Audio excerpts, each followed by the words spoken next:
Vrijeme je pripreme rasada povrća i svi mi naravno želimo da što bolje pripremimo svoje sjeme, da ono pravovremeno nikne i da bude zdravo i kvalitetno. Najveći preduslov je naravno kvalitetno sjeme. Mnogi od nas sami sačuvaju sjeme od naših biljaka, a danas vam donosimo savjete kako izvući najbolje iz tog sjemena, pripremiti ga da pravilno klija i zaštititi od nametnika.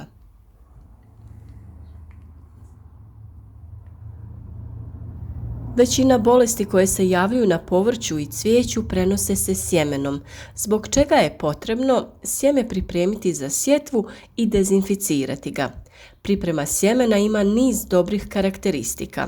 Potiče klijanje, sjeme je dezinficirano, povećava se otpornost mlade biljke, neke kupke oblažu sjeme hranjivim i mineralnim tvarima i sl. Prije sadnje biljaka na otvorenom terenu ili u plasteniku potrebno je pripremiti ne samo tlo, već i sjeme biljaka. Ono se razvrstava, uklanjaju se nepotpune sjemenke za sadnju. Neke sjemenke, među ostalima, također treba potopiti.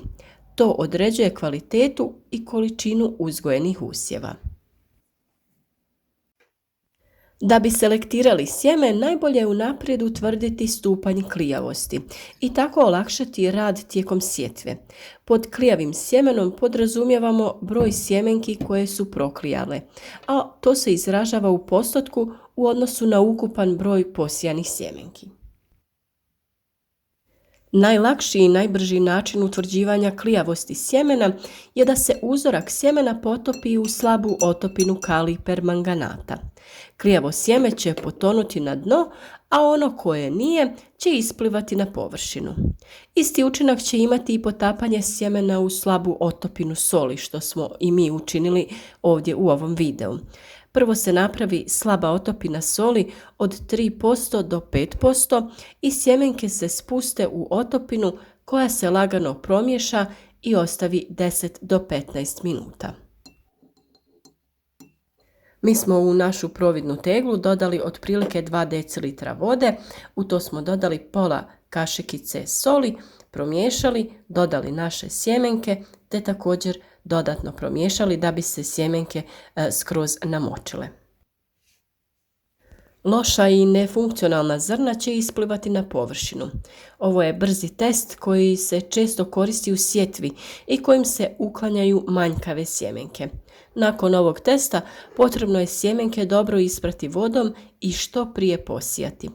Ukoliko nećemo pristupiti sjetvi, sjemenke je potrebno osušiti. Ovako pripremljeno sjeme se može odmah posijati ili možemo sjeme podvrgnuti procesu naklijavanja.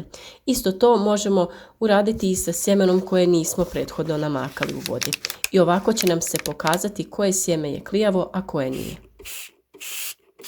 Kao što vidite, postupak je sljedeći. Sjemenke se položi na ovlaženu gazu, salvetu ili papirni ubrus i preko sjemenki odozgo pokrije se sa drugim navlaženim komadom. Ovako pripremljeno klijalište se stavi u posudu i prekrije tankom najlonskom folijom ili se stavi u zip vrećice. Mi smo koristili kutiju sa poklopcem od tanke plastike. I ovako se čuva na sobnoj temperaturi, a najbolja je da temperaturi od 18 do 20 stepeni. I naravno morate paziti da je gaza uvijek dovoljno vlažna. Koliko ćete ovu kutiju držati na toplom, dogodit će se i kondenzacija unutra, tako da će ono samo da ovlažuje ovaj ubrus i neće biti potrebe za dodatnim prskanjem. U ovisnosti o vrsti i sorti, sjemenke će proklijati nakon nekoliko dana. Vaše biljke su tada spremne za sijanje, a kod sijanja naravno morate biti oprezni da ne oštetite klice na sjemenkama. Postoji nekoliko razloga za postupak potapanja. Jedan od njih, najpopularniji, je potvrda kupljenog sjemena. Prije sadnje morate osigurati da je materijal spreman za sadnju kako bi se povećao prinos i odmah se osloboditi zrna koji neće dati plod. Često se događa da prodavači ne zadovoljavaju uvjete čuvanja ili datume isteka roka, tako da će tretiranje u ranoj fazi pomoći riješiti nepotrebnog i beskorisnog materijala. Drugi razlog zbog kojeg je natapanje učinjeno prije sadnje je ubrzanje normalnog rasta biljke. Nakon takve manipulacije sjeme se razvija gotovo odmah. Namakanje je način za zaštitu biljke od bolesti i štete od nametnika. Zbog toga se postupak provodi pomoću različitih rješenja koja pomažu biljci da duže preživi. Naše sjemenke su pustile dovoljno dugačke klice i sada ih prebacujemo u već pripremljeni supstrat. Naravno, kada ih redate budite vrlo oprezni da ne oštetite klice i obilno zalijte ovu zemlju tako da bi sjeme moglo nastaviti nesmetano da se razvija. Već smo spomenuli i dezinfekciju sjemena, a najlakši način dezinfekcije je namakanje u toploj vodi. Ovaj postupak koristan je za sjeme svih vrsta. Njime se omekšava membrana i ubrzava klijanje.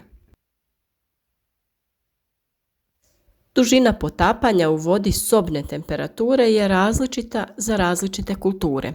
Namakanje se vrši u vodi u široj posudi gdje je voda zasićena zrakom, a poslije namakanja sjeme se obavezno ispire u hladnoj vodi.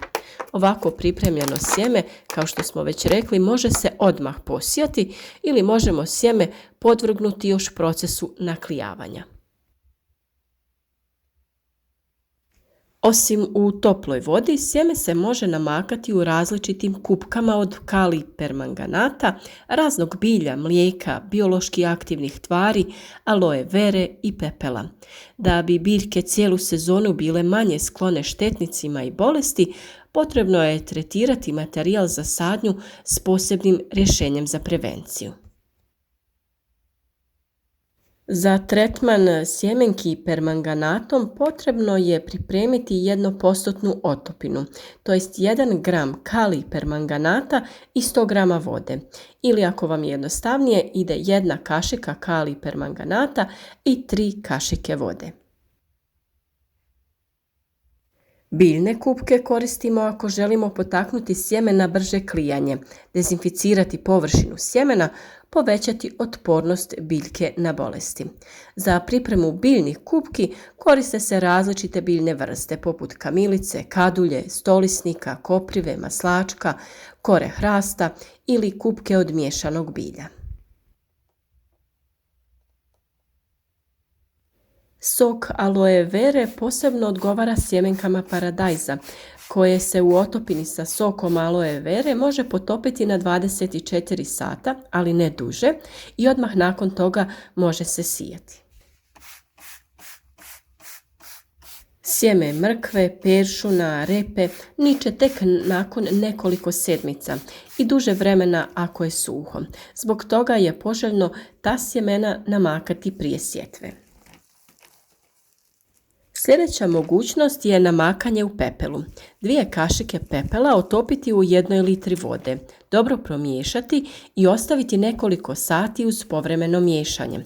Najbolje je otopinu napraviti tijekom jutra i ostaviti do večeri, a sjeme potopiti i tijekom noći u ovako dobivenu otopinu. Zagrijavanje sjemena je proces koji štiti od mnogih bolesti, povećava snagu klijanja. Sjeme se može zagrijati u tankom sloju u pećnici, na ploči peći ili u toploj vodi. Važno je voditi računa da se sjeme ne pregrije i ne uništi visokom temperaturom. Mrkva, kupus, luk mogu izgubiti svoju klijavost na temperaturama iznad 40 stepeni, krastavac i paradajz do 50 i zato treba paziti na dužinu zagrijavanja. Do željene temperature treba se postupno povećavati, jer i naglo zagrijavanje može dovesti i do smanjenja klijavosti. Zagrijavanje sjemena skoro u potpunosti oslobađa sjeme od patogena. Ova metoda je pogodna za tretiranje sjemena povrća. Zagrijavanje se preporučuje za sjeme kupusa, plavog patliđana, paradajza, repe, a kod kuće je termičku obradu sjemena najlakše odraditi u termos bocama u koje se ulije topla voda, a sjeme se potapa u tu vodu u platnenim vrećicama ili gazama, ovisno o veličini sjemena.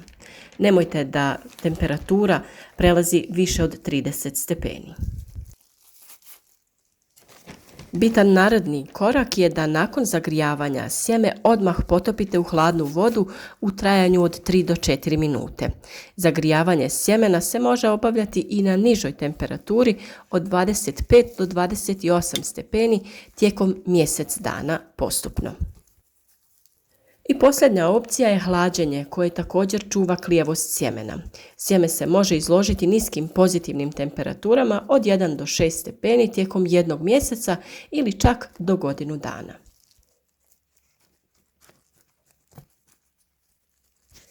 Mi smo vam u ovom videu prikazali 2 provjerena načina testiranja klijavosti sjemena, a vi nemojte riskirati, provjerite vaše sjeme na vrijeme i sa kvalitetnim klijalim sjemenkama krenite u novu sezonu sijanja.